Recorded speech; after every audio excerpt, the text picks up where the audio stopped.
Today is the day when I am bringing home the Saab 900.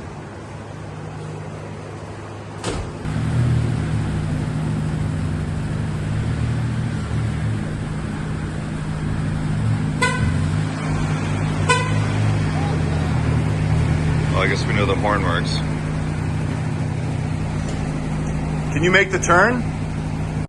All right, so I'm gonna need the condenser right here. I'd like to get every single piece in this area.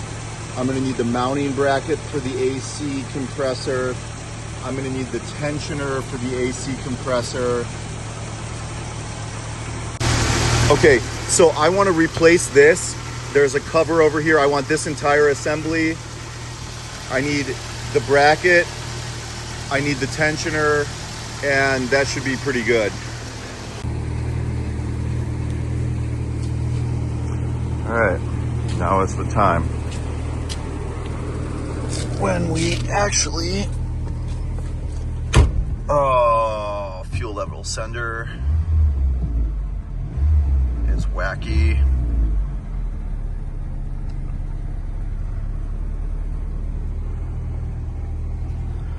All right, let's drive this thing. I forgot how nice it is to drive the turbo. I also forgot that it's been so long, the power steering is completely non-functional in this car. I actually have the power steering pump and a new rack sitting back at the house. I've had that sitting there for months and months and months and months. Boy, now begins the process of me getting to know this car again. Love the turbo gauge.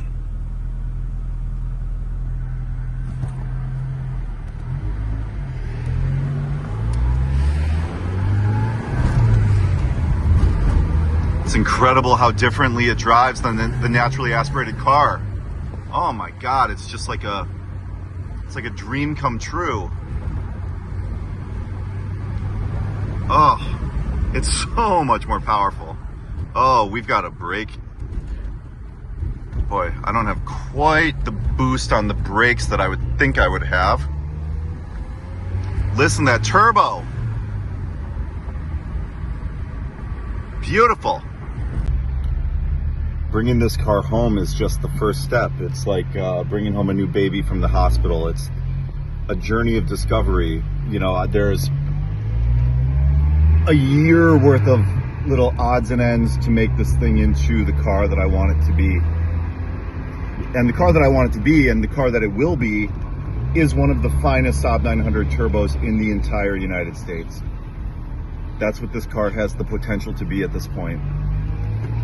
A rust-free pine green sedan, complete originality.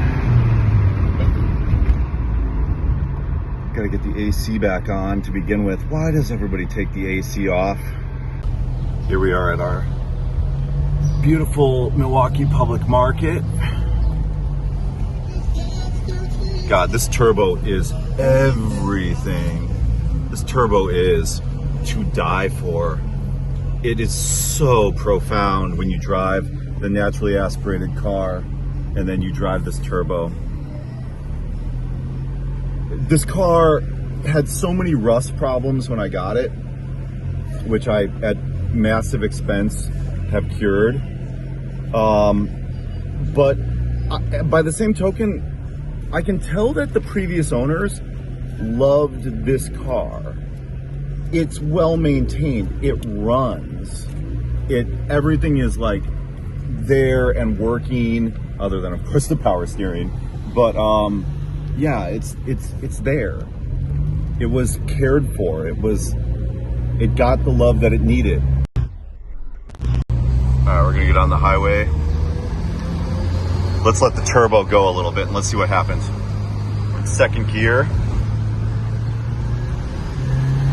Whoa.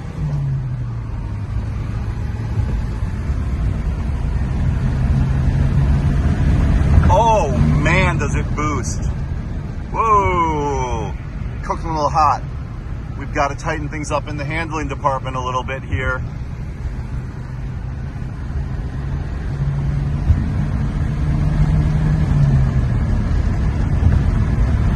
Will it let me hit full boost? Oh, we need some ball joints and some tie rod ends bad. This is very wiggly. I don't feel good about this. Wow.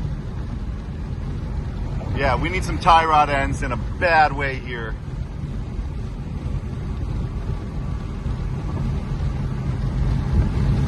Oh yeah. Oh, that's not good.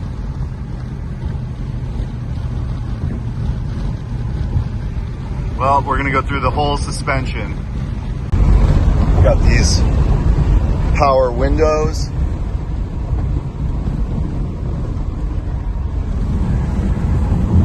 They work. All right, let's check out the power mirrors. If I can get going a little straight here.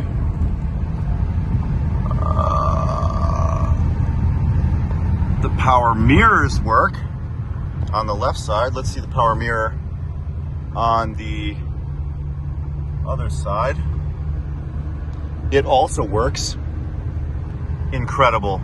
I can't wait to see if this cassette player works because I've got some cassettes. Oh, the rear window also works. Everything in the car works.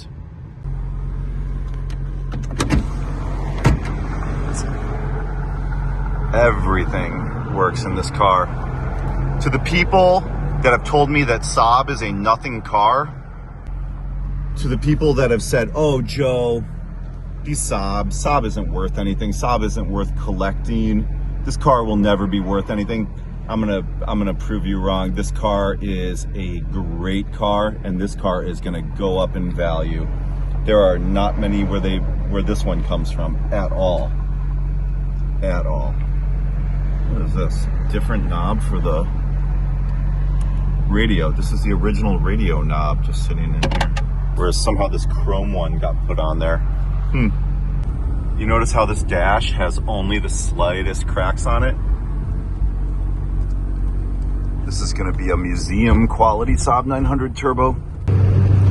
When you drive the naturally aspirated car after you've driven the turbo car, it's such a profound difference because it's just the torque. There's something about having that extra torque on hand from the turbo that just makes you feel like the whole thing is stronger and heavier, and like you're wielding a heavier hammer in your hands as you drive it. And it's not that the naturally aspirated car is slow. Like, it can absolutely operate inside of modern traffic, but it just doesn't have that will the way the turbo car has it. And it doesn't have the excitement. It doesn't have the turbo sound. It doesn't have that APC gauge. Like, it's just it just is lacking in some way. You know, the thing I've noticed since I've been driving that Land Cruiser is the Land Cruiser is the most appreciated car that I have by random people. You know, I get the most compliments, get stopped by the most people. Every basic ass dude is like, cool Land Cruiser, man, love it. You know, but the Saab 900 Turbo, the Saab 900, it isn't that appreciated. People don't, people do, but they don't. You don't get people remarking about it at the same propensity because it's a connoisseur's car. It's a thinking man's car. It always has been. And it's when someone appreciates a Saab 900, especially a beautiful one like the green turbo car, you know that they have good taste in cars.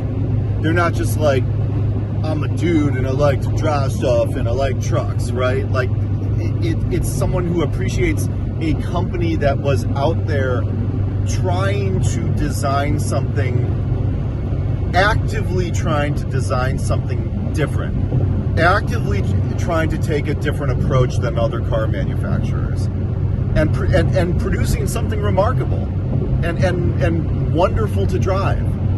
40 years on, still wonderful.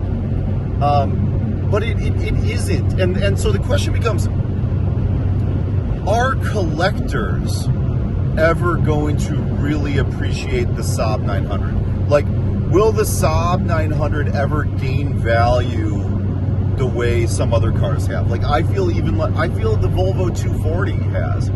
And maybe that's because cars that are gaining value in the future, at least, maybe are cars that have a large base of parts out there. Maybe cars that are easy to keep going and running on the road are more valuable, and that the perception is that because Saab is out of business and it's not as easy to find parts for a Saab 900 as you would a Volvo 240 or a Toyota Land Cruiser or any number of other cars. You know, you look at my 1980 BMW 528i. That's pretty hard to get parts for. You have very limited support from BMW. Not super appreciated. You know, whereas the Mercedes 300 TD wagon, you have a lot of collector interest in those cars, and consequently you have easier parts.